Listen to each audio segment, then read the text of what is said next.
네, 우리 지금 유형자산에 대해서 함께 공부를 하고 있습니다.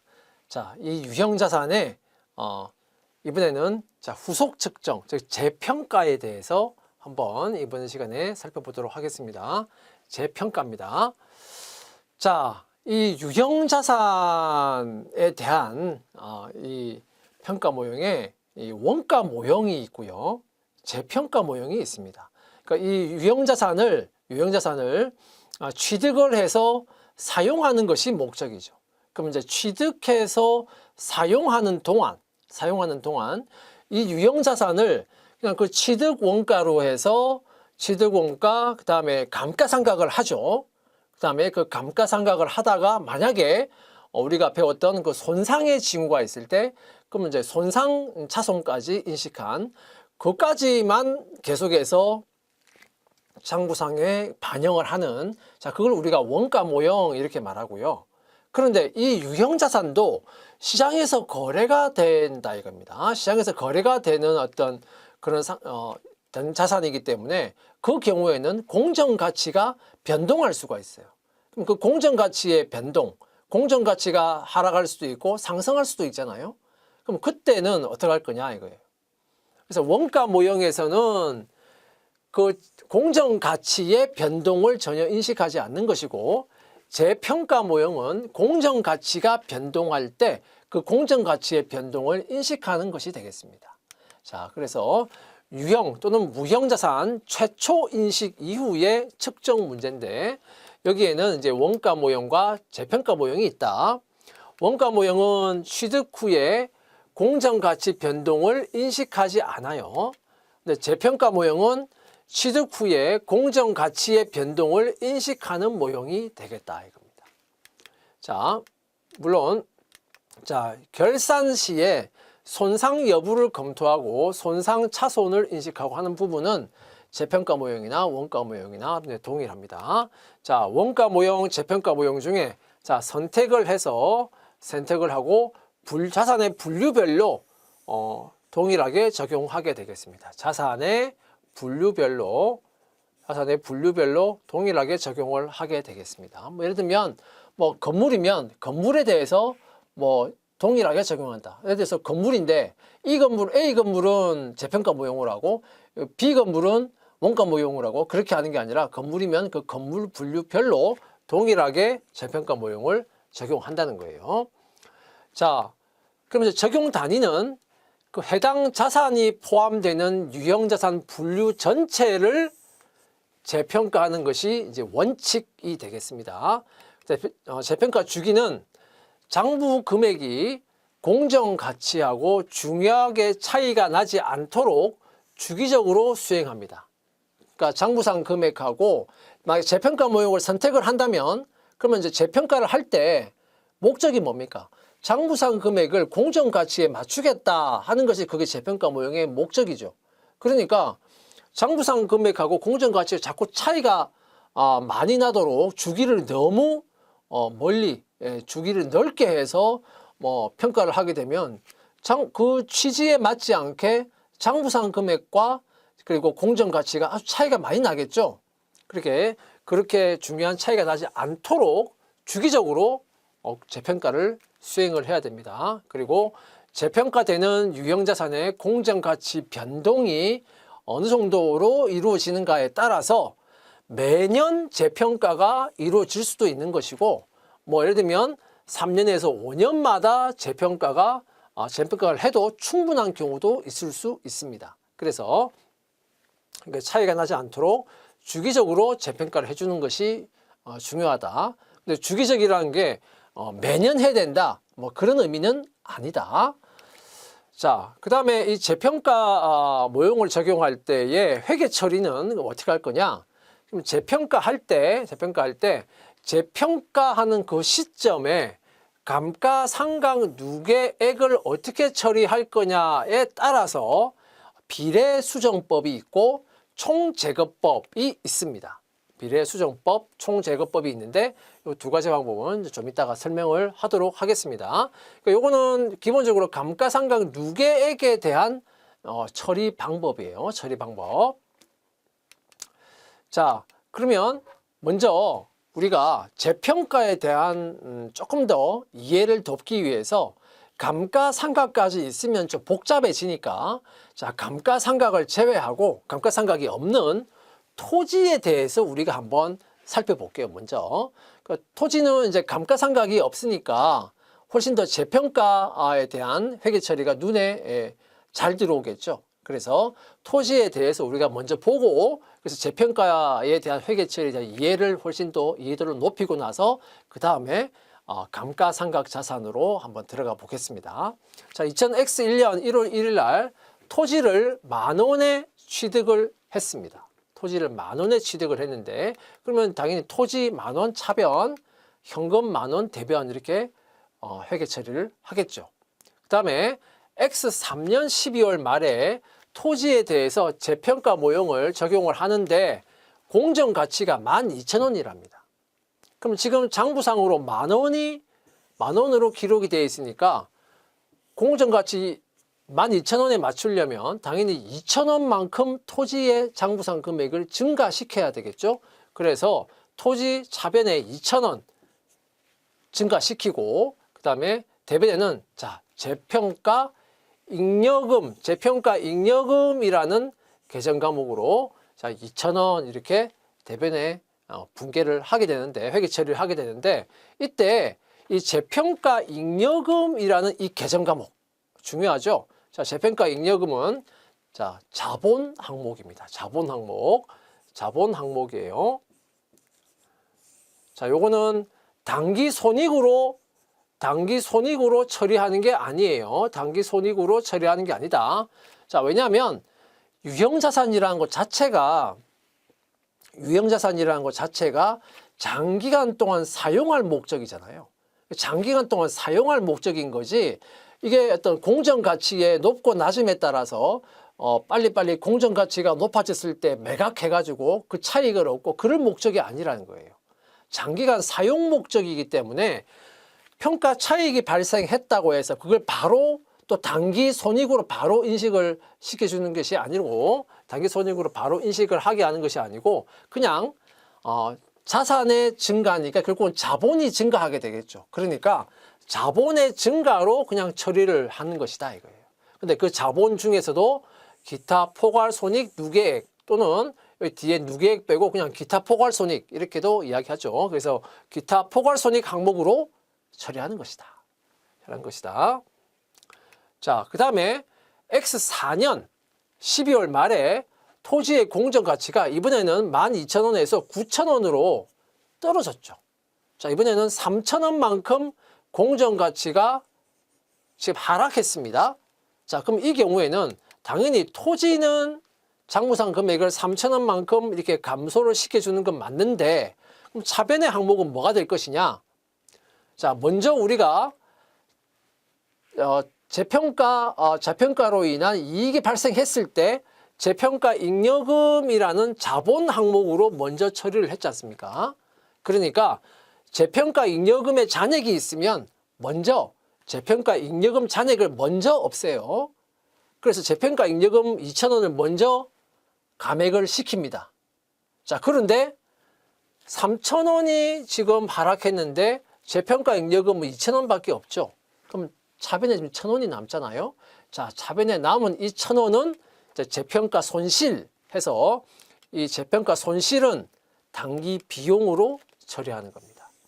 그러니까 3,000원의 가치가 떨어졌다고 해가지고 이 3,000원 전체를 단기 비용 항목으로 처리하는 게 아니고, 일단은 재평가 잉여금부터 먼저 감액을 시키고 남는 금액만 단기 비용으로, 재평가 손실 이래서 단기 비용으로 처리하는 것이다.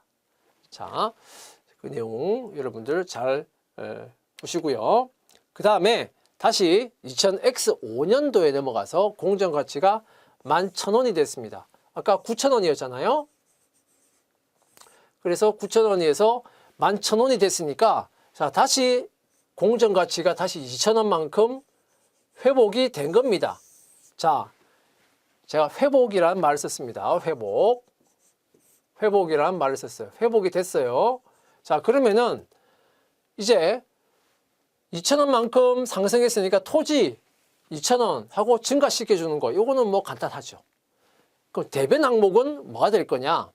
대변 항목은, 자, 일단 앞에 우리가 전년도에 공정가치가 하락함으로써 재평가 잉여금을 없앴고, 그래도 남는 금액이 있어서 재평가 손실이라는 금액으로 항목으로 해서 비용 처리를 했죠.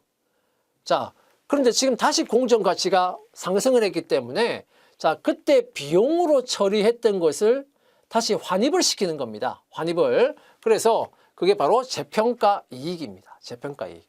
그래서 재평가 이익이라고 하는 것은 그 전에 재평가 손실로 인식했던 금액만큼만 회복을 시키는 거예요.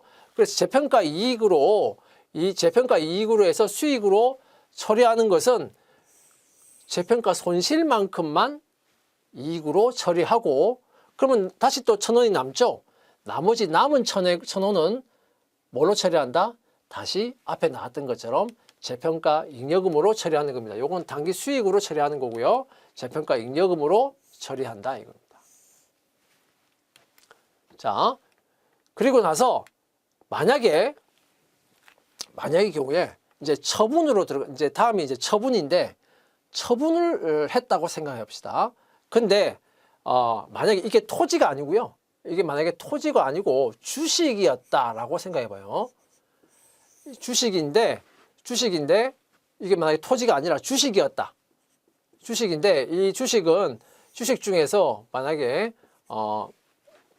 우리 금융자산의 회계 처리에서 그 기타 포괄손익으로 처리하는 기타 포괄손익 공정가치 금융자산이 있죠. 제가 이걸 줄여서 이제 FO 금융자산 이렇게 말하는데, 뭐 예를 들면 이 금융자산에 이제 여러 가지가 있잖아요. 몇 가지가 있잖아요. 그 중에서 기타 포괄손익으로 처리했던 기타 포괄손익으로 처리했던 기타 포괄손익 그리고 공정가치 선택금융자산이다 라고 생각해 보면, 이때는 기타 포괄손익 공정가치 선택금융자산의 경우에는, 이 경우에 이제 지금 11,000원이죠. 그러다가 13,000원으로 처분한다는 것은, 처분이 13,000원이라고 하는 것은 공정가치가 13,000원이 되었다는 것을 의미하기 때문에, 일단 먼저 11,000원을 13,000원으로 일단 먼저 평가를 합니다. 그래서 이 FO 선택 금융자산의 경우에는 2,000원으로 먼저 증가를 시키고, 증가시킨 것만큼 평가 이익을 먼저 인식을 해요. 그죠? 평가 이익으로 먼저 인식합니다. 그래서 결과적으로 얼마가 된다? 13,000원짜리가 되었다라고 평가를 먼저 하고, 그리고 나서 그 다음에 처분을 합니다. 그래서 13,000원짜리를 처분했으니까 대변에 13,000원, 그리고 차변에는 그만큼 현금을 받았겠죠. 그럼 현금 13,000원. 자, 이 과정에서 처분 손익이 나옵니까? 안 나옵니까? 처분 손익은 발생하지 않는다 이겁니다. 처분 손익이 발생하지 않습니다. 자, 그리고 나서 이 금융자산 평가 이익이 바로 기타 포괄손익 항목이다 이거예요. 기타 포괄손익 항목이다. 우리 앞에 재평가 잉여금처럼 기타 포괄손익 또는 기타 포괄손익 누계 항목이다 이거, 자본 항목이다 이거예요. 그래서 이 금융자산 평가 이익을 없애면서 이거를 이제 이익잉여금 항목으로 대체하는 이런 회계 처리. 자, 이 회계 처리는 할 수도 있고 안 할 수도 있어요. 할 수도 있고 안 할 수도 있다. 그래서 처분 손익이라고 하는 것은, 이건 기본적으로 단기 손익으로 처리한다 이 말이죠. 단기 손익으로 처리하고, 단기 손익으로 처리하면 결국은 단기 순이익에 영향을 미치기 때문에 결과적으로 이익잉여금에 반영이 되는 거죠. 결과적으로 이익잉여금에 반영이 되는데, 그 중간에 단기 손익으로 이걸 이제 인식을 한다 이겁니다. 처분 손익으로 인식한다는 것은. 근데 이 경우는 처분 손익으로 인식하지 않으니까 당기 손익에는 이걸 반영시키지 않아요. 반영시키지 않습니다. 대신에 평가이익, 기타 포괄손익으로 처리되어 있던 평가이익을 이익잉여금으로 직접 이익잉여금으로 대체시키는 이 회계 처리는 할 수도 있다 이겁니다. 허용한다 이거예요. 선택 가능하다. 이 회계 처리는 선택할 수 있다 이거예요. 할 수도 있고 안 할 수도 있는 건데 어쨌든 이익잉여금으로 바로 반영을 하는 자 그런 겁니다. 그래서 이 평가이익을 처분손익으로 반영하지 않습니다. 처분손익이라는 당기손익 항목으로 바로 반영을 시키지 않아요. 그죠?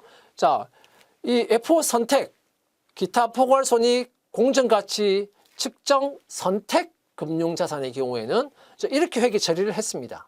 이렇게 회계 처리를 했습니다.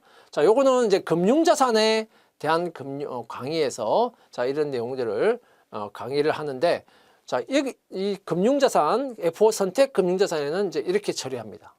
그러면은 만약에 이제 이거는 금융자산이었고 만약 이게 토지다. 토지를 이제 13,000원에 처분했다.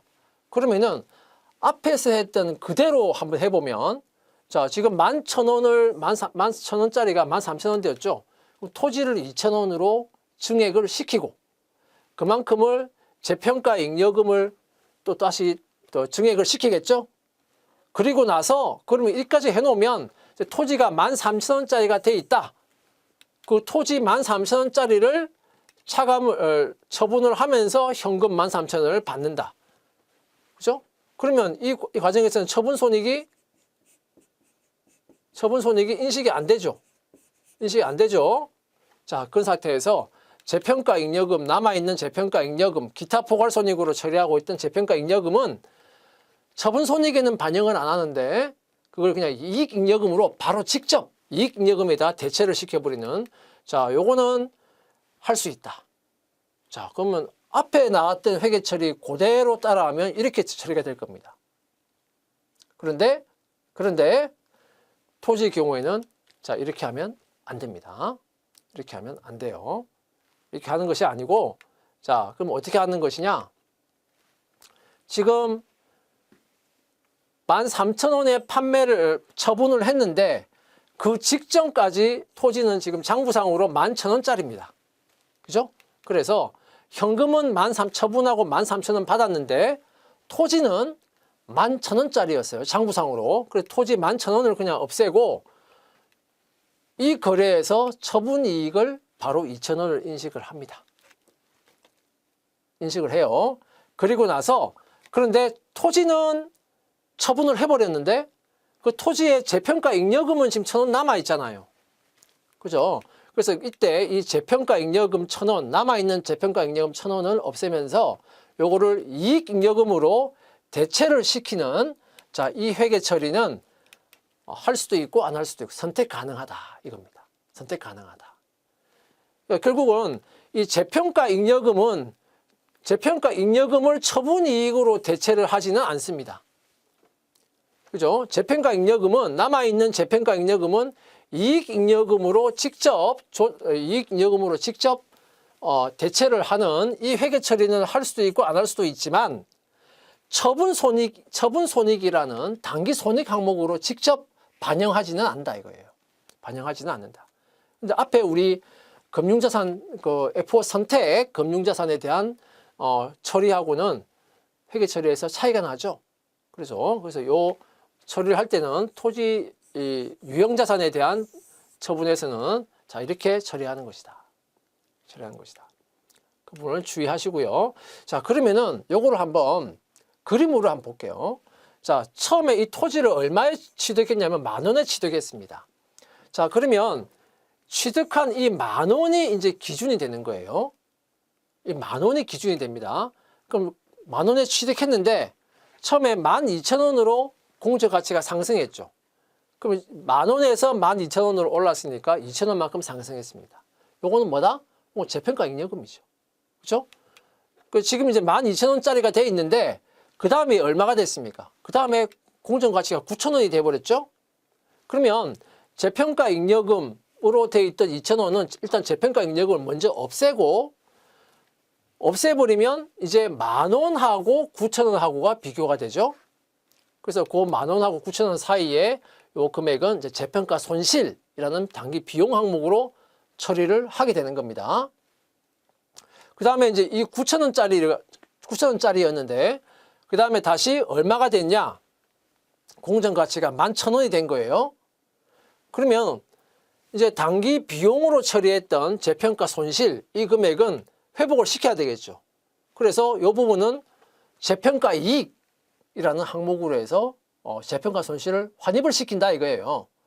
환입을 시키고, 그러면 이거 환입시키고 나면 다시 또 얼마가 된 겁니까? 10,000원짜리가 다시 된 겁니다. 시대공가 10,000원짜리가 된 거예요. 이 10,000원하고 11,000원하고를 비교해서 다시 재평가 잉여금이 1,000원이 들어가는 겁니다. 그죠? 지금 이제 11,000원짜리가 돼 있는데 이 상태에서 처분을 했다.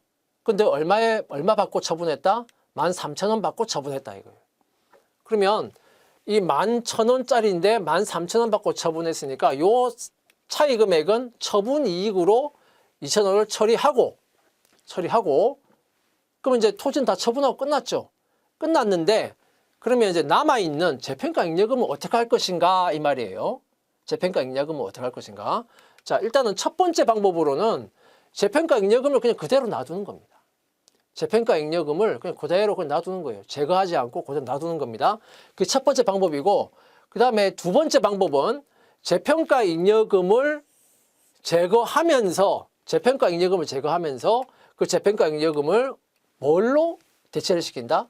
이익잉여금 항목으로 대체를 시킨다 이거예요. 단 처분 손익으로는 대체하지 않습니다. 즉 단기 손익에는 반영을 시키지 않아요. 단기 손익에는 반영을 시키지 않습니다. 왜 이렇게 하는 거냐? 토지라고 하는 것이 기본적으로 장기간 동안 사용하는 것이 목적이잖아요. 장기간 동안 사용하는 것이 목적인데 그것을 공정가치로 평가를 하게 해주면, 공정가치로 평가를 하게 되면 결국은 그 토지의 공정가치가 상승하면 그만큼 장부상에서 어떻게 반영이 되겠죠. 장부에 반영이 되면 그만큼 그 회사가 재무 상태가 더 좋은 것으로 표시가 될 수 있어요. 자, 그렇게 해준 것도 일단은 큰 혜택이다 이거예요. 그런데 거기다가 다시 처분 손익으로 해서 단기 손익까지 다시 또 반영을 하게 되면 이중의 혜택을 볼 수 있게 그렇게 될 수 있는 겁니다. 그래서 그것까지는 좀 너무 과하다. 그래서 재평가 잉여금을 제거를 시키되 그거를 단기 손익 항목으로 바로 반영을 하는 거, 요거는 하지 마라 이거예요. 하지 말고 다만 이익잉여금이라는 자본으로 다시 재분류하는 것은 허용하겠다 이거예요. 그러니까 결과적으로 처분 손익으로 인식하면 단기 순이익에 반영이 되고 그게 다시 또 이익잉여금에 반영이 되겠죠. 결과적으로는 같지만 손익계산서에 단기 손익에는 반영이 안 되고, 그래서 단기 순이익에는 영향을 미치지 않도록 하는 겁니다. 대신 이익잉여금에만 반영을 해주는 거예요. 그러니까 재평가 잉여금이라는 기타 포괄손익, 그 자본에서 한마디로 그 주머니에 돈 빼가지고 이익잉여금이라는 자본의 돈주머니, 거기에다가 돈을 넣어주는 거예요. 그러니까 그거를 자본을 다시 또 재분류하는 거에 불과하다 이거예요. 자, 그렇게 하는 것은 할 수 있다 이겁니다. 이렇게 하는 건 할 수 있다. 그거는 가능하다 이겁니다. 자, 그러면 이 재평가 관련해서 지금까지 설명한 것은 이 한국재택국제회계 기준 KIFRS를 기준으로 해서 제가 설명을 드렸는데, 일반 기업 회계 기준하고 이제 비교를 한번 해보면 재평가 잉여금을 어떻게 처리하는가 비교를 해보면, 한국재택국제회계 기준은 우리 앞에서 배웠지만 재평가 잉여금을 제거하지 않는 방법, 놔두는 방법, 그 다음에 재평가 잉여금을 제거를 하되 이익잉여금으로 대체하는 방법. 자, 이 두 가지 중에 선택을 할 수 있다. 선택 가능하다 그랬습니다. 그런데 일반 기업 회계 기준에서는 어떻게 하느냐? 재평가 잉여금을 제거를 하고 그것을 처분 손익으로 대체할 수 있도록 하고 있습니다. 대체하도록 하고 있어요. 그래서 당기 순이익에 그걸 반영을 시킵니다. 자, 그 부분은 KIFRS하고 차이가 있어요. 그래서 결과 다시 또 이익잉여금에도 반영이 되겠죠. 자, 이런 점은 두 회계 기준 사이에서 회계 처리 간의 차이가 있습니다. 좀 참고로 알아두시고요. 그 다음에 이 재평가 관련 회계 처리에서 이제 두 번째 부분인데, 요거는 이제 앞에 요 앞에는 토지는 감가상각 자산이 아니죠. 그래서 이 토지를 가지고 재평가를 하는 재평가 모형을 보여드림으로써 재평가에 대한 이해도를 확실히 조금 높이고 나서 자, 이번에 이제 두 번째에서는 이제 뭘 보느냐, 감가상각 자산일 때 이제 어떻게 하느냐, 이제 그 부분을 보겠습니다. 자, 그래서 이제 예제를 가지고 우리가 회계 처리를 하는 것을 보면 훨씬 더 이해도가 높겠죠. 자, 그래서 여기 보면 12월 말 결산법인인 주식회사 인덕은 자, 이제 감가상각 자산인 건물에 대해서 재평가 모형을 적용하고 있으며 회계 기간 말 현재 다음과 같은 건물을 보유하고 있다. 그래서 이 건물은 취득가액이 200만 원이고 감가상각 누계액은 50만 원입니다. 그래서 장부상 금액은 지금 150만 원인 거죠. 장부상 금액은 150만 원입니다. 자, 그 상황에서 우리 앞에서 봤지만 이 감가상각 누계액을 어떻게 처리하는가에 따라서 비례수정법이 있고 두 번째는 비례수정법이 있고 그다음에 총제거법이 있다. 총제거법이 있다. 자, 이렇게 이야기를 했는데, 먼저 자, 이 경우에 비례수정법에 따라서 재평가에 대한 회계 처리를 한번 해봐라. 두 가지 경우인데 공정가치가 300만 원이 된 경우, 그러니까 지금 장부상 금액이 150만 원인데 공정가치가 300만 원이 됐다는 것은 공정가치가 장부상 금액보다 2배가 더 높은 경우죠. 두 번째는 공정가치가 장부상 금액보다 조금 낮은 경우예요. 150만 원이 장부상 금액인데 공정가치가 90만 원인 겁니다. 이런 경우. 그 다음에 두 번째는 이제 총제거법을 가지고 똑같은 케이스를 가지고 한번 회계 처리해봐라 이거예요. 한마디로 비례수정법, 총제거법 두 가지 경우를 가지고 두 가지 방법으로 한번 회계 처리 각각에 대해서 해봐라 이거예요. 자, 그러면 먼저 비례수정법을 한번 보겠습니다. 비례수정법. 자, 지금 이제 공정가치가 300만 원이 된 경우를 한번 볼게요. 지금 장부상의 금액은 150만 원인데 공정가치가 지금 300만 원이 됐습니다. 그러면은 이것은 장부상의 금액보다 공정가치가 2배가 더 높은 경우예요. 그죠? 그러면 지금 현재 장부상으로는 취득가액이 200만 원, 감가상각 누계액이 50만 원, 그래서 장부상 금액이 지금 150만 원인 경우인데, 150만 원인데 결국은 이게 공정가치가 2배가 더 높으니까 결국은 장부상 금액 자체가 지금 2배가 더 높은 경우죠. 그래서 300만 원 곱하기 1에서 300만 원이 되는 경우죠. 그래서 이거를 그대로 비례적으로 다 적용을 하는 거예요. 비례적으로.